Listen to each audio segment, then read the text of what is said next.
ரொம்ப டேஸ்ட்டான வெள்ளை கடலையில எப்படி குருமா பண்ணுறது, அப்புறம் அதோட பெனிஃபிட்ஸ் என்ன அப்படின்னு நம்ம பார்க்கலாம்.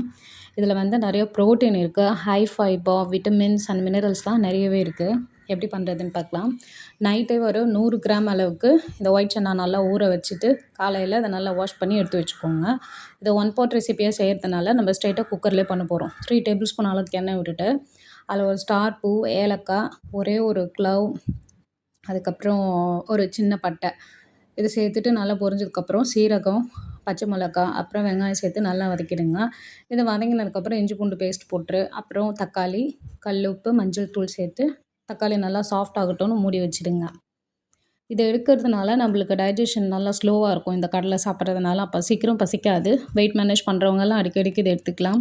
இதில் நிறைய மைக்ரோ நியூட்ரியன்ஸ் லைக் ஃபோலேட் இந்த மாதிரிலாம் நிறையவே இதில் இருக்குது. மெக்னீஷ் அண்ட் அயனும் நிறையவே இருக்குது. ஸோ ஒரு 6, 7 முந்திரி வந்து நல்லா தண்ணியில் போட்டு ஊற வச்சுட்டு தேங்காய் கூட சேர்த்து அதை பெருசீரகம் சேர்த்து நல்லா அரைச்சி ஃபில்டர் பண்ணி எடுத்து வச்சுக்கோங்க. ஃபில்டர் பண்ண வேண்டாம்.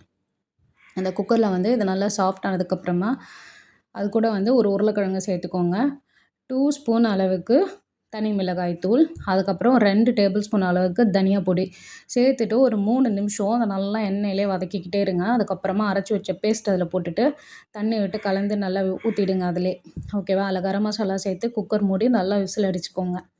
எப்போவும் கடலைக்கு எவ்வளோ விசில் அடிப்பீங்களோ அந்த மாதிரி. ஓகேவா? இது வந்து சப்பாத்தி, பூரி, தோசை, இட்லி எது கூட வேணாலும் சாப்பிட்லாம். நல்லா டேஸ்ட்டாக இருக்கும். தேங்காய் பால் சாதத்துக்கு சைட் டிஷ்ஷாகவும் இதை நம்ம யூஸ் பண்ணிக்கலாம். இது